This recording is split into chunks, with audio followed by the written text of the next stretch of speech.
Bueno, bienvenida para todos a este tiempo de reflexión de la palabra en primera de Pedro, capítulo 1. Primera de Pedro, cuando buscan Pedro, está cerca Apocalipsis, unos pocos libros antes de finalizar la Biblia. Pedro fue escrito para personas que sufrían, para personas que fueron desplazadas de sus tierras. Allí, en primera de Pedro, capítulo 1, dice, versículo 3.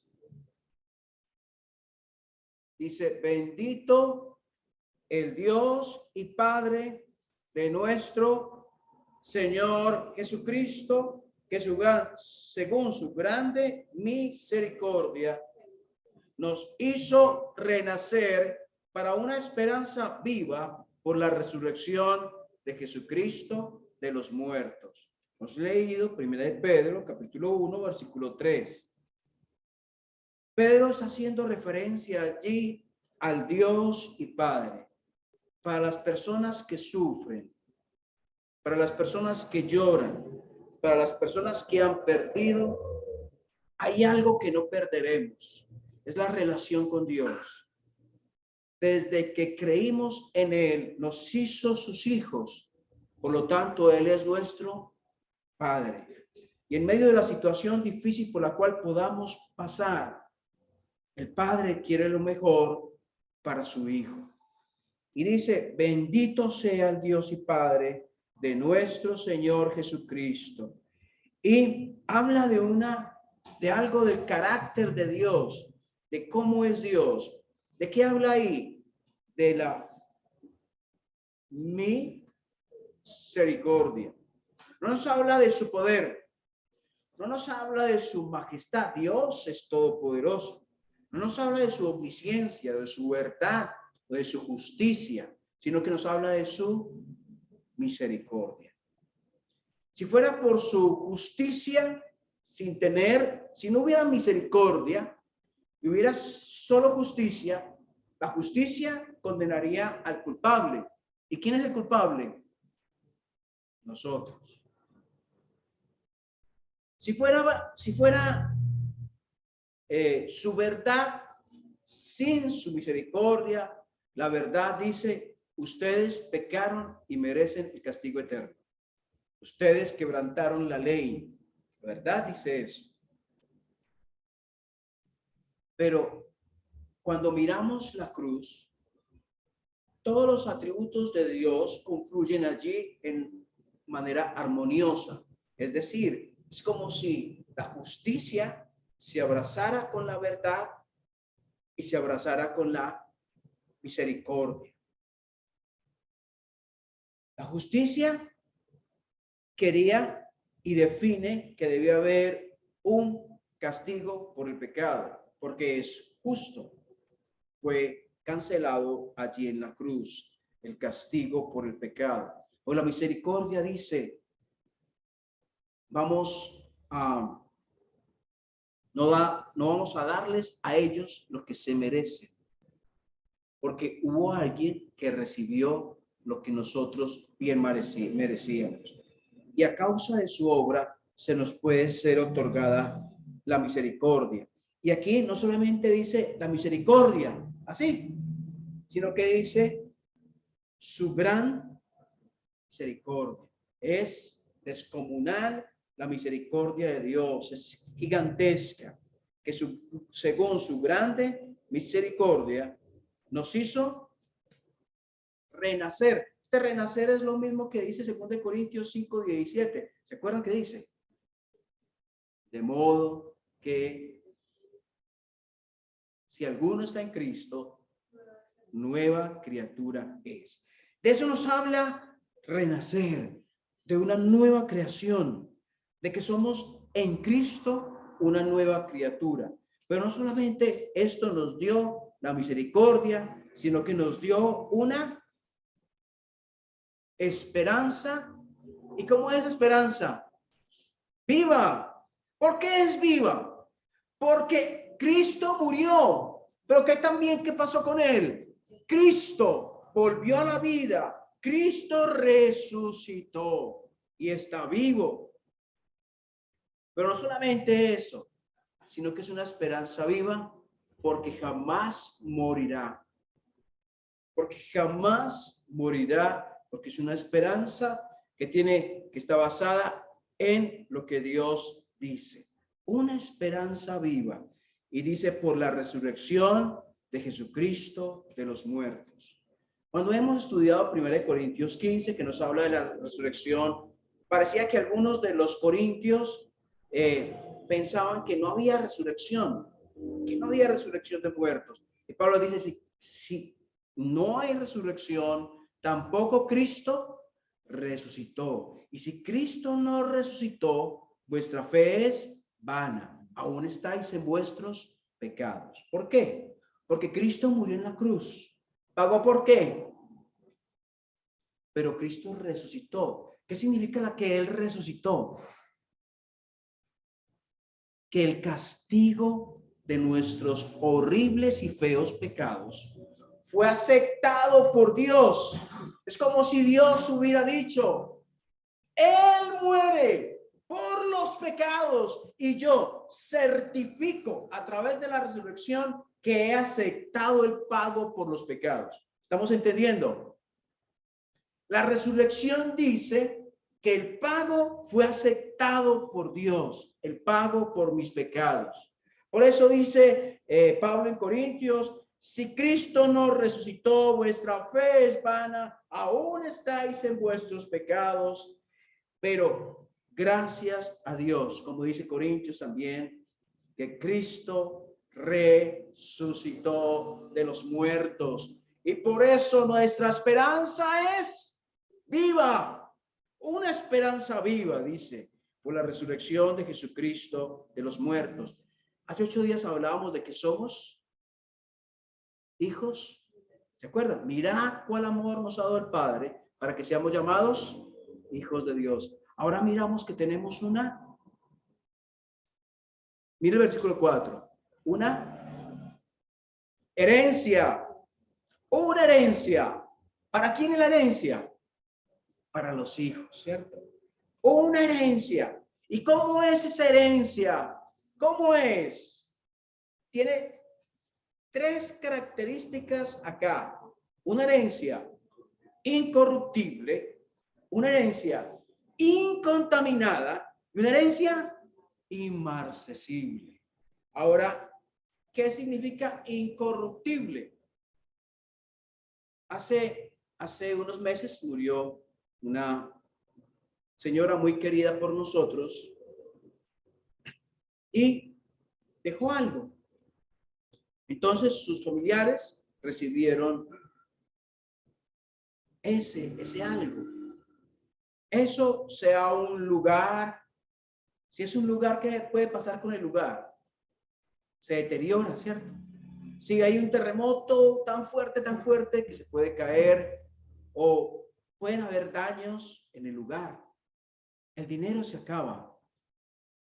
Pero esta herencia de que habla la Biblia que tenemos es una herencia que no se corrompe, no se daña, no se acaba. Pero también dice que es incontaminada. ¿Qué significa incontaminada?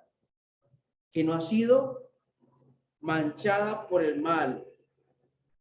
Y también es una herencia inmarcesible. ¿Qué es inmarcesible? Que no se marchita. No se marchita. Tenemos una flor hermosa, pero ¿qué pasa con la flor? Se marchita. Pero esta herencia no se daña, no está manchada por el mal, no se marchita, no se desvanece, no se acaba. Esa herencia usted la va a recibir y va a estar nuevecita. Pero cuando pase mucho tiempo, ¿cómo va a estar? Nuevecita, porque no se acaba. Y si pasa más tiempo, ¿cómo va a estar? Siempre vamos a estar estrenando esa herencia, porque no se contamina, porque no se desgasta, porque no se deteriora, porque no está manchada, porque no se marchita. Entonces, cuando comenzamos a mirar, algunos podemos pensar, no, yo aquí no tengo ni una casita. O por ahí una casita pequeña que tenemos y no más. Pero lo que tendremos en Dios. Miren, aquí no nos está dibujando cómo va a ser esa herencia. No nos está entregando, bueno, la herencia va a ser así, así. Más bien está diciendo lo que no va a ser esa herencia. Dice, no va a ser, no se va a dañar, esa herencia no se contamina y esa herencia no se marchita. Pero es tan hermosa y tan grande esa herencia que es difícil definirla en palabras. Y es la herencia que tenemos.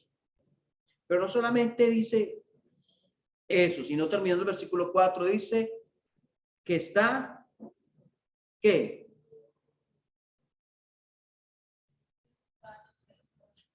Unas personas que habían sido sacadas de su tierra, que habían dejado herencias, patrimonio familiar por Cristo, salieron como estos hombres a quienes escribió Pedro. Y dice Pedro, ustedes tal vez perdieron su herencia, sus casas, sus tierras, sus vacas, perdieron la herencia familiar por Cristo. Pero les digo una cosa, lo que les espera es muchísimo más grande. Por eso no desmayen, por eso no se desanimen, por eso no miren el sufrimiento que tienen ahora que les frene, que les cargue de tal manera que se desanimen, sino que antes se motiven y sigan adelante, porque hay una verdad real. Ustedes tienen una esperanza viva. Cristo lo certifica, el que está vivo, el que resucitó de los muertos, y ustedes tienen una herencia que les espera. Y pueden pasar muchos años, esa herencia no se deteriora. Esa herencia de que hablaba Pedro hace 2000 años está tan brillante hoy como lo estaba en aquel entonces, porque no se desgasta. Dice que está reservada en los cielos para vosotros. Y versículo 5, que sois guardados por el poder de Dios. El que cuida esa herencia también nos cuida. ¿Quién nos cuida a nosotros? Sois guardados. ¿Por qué somos guardados? ¿A través de qué somos guardados? Por el poder de Dios. ¿Será suficiente? Bastará que nos guarde el poder de Dios. Pero, ¿qué más dice? Mediante la fe. La fe nos abre la puerta a la salvación. Dios quiere entregarnos cosas que solo a través de la fe vamos a recibir. Y Dios tiene su poder, pero ese poder actúa a través, la puerta de la fe le abre la oportunidad para que ese poder se aplique a nuestras vidas. Que sois guardados por el poder de Dios mediante la fe para alcanzar, ¿qué cosa? Para alcanzar la salvación que está preparada para ser manifestada en el tiempo postrero. Entonces, muy bien. Cuando nosotros creímos en Cristo, cuando depositamos nuestra confianza en Él, cuando le dijimos sí, Cristo, y dijimos vamos a morir e ir al infierno, así que voy a Jesús, perdóname, te reconozco y creo en ti como mi Salvador, no hay ningún otro, solo tú. Llegué a ser salvo. ¿Sí o no? Entonces fui salvo. ¿De qué estoy hablando? Pasado, presente o futuro. Pasado. Pero aquí dice que soy guardado por el poder de Dios mediante la fe para alcanzar la salvación. Eso me está hablando de pasado, de presente o de futuro. ¿De qué me está hablando? Futuro, de algo que no es. ¿Por qué? Entonces la salvación es algo pasado, o la salvación es algo futuro, o la salvación es algo presente. Cuando creímos en Cristo, cuando descansamos en Él, dice la Biblia que el que cree en el Hijo, ¿qué tiene? ¿Tiene qué es? Ya. Tiene ahora, tiene, ¿cierto? Presente. Tiene vida eterna. Entonces, si yo creí en Cristo hace 10 años, en ese momento comencé a tener, o sea, que la salvación. Pasaron 10 años, sigo teniendo la salvación. Sí, pero también un día nosotros vamos a ser salvos de la presencia del pecado. Nuestros cuerpos van a ser transformados a semejanza de Él. Y alrededor nuestro ya no habrá pecado, porque estaremos ¿dónde? Vamos a estar con Él. Entonces, ¿cómo Dios guarda la herencia? También nos guarda a nosotros, perfeccionándonos hasta ese momento en que seremos salvos de la presencia del pecado.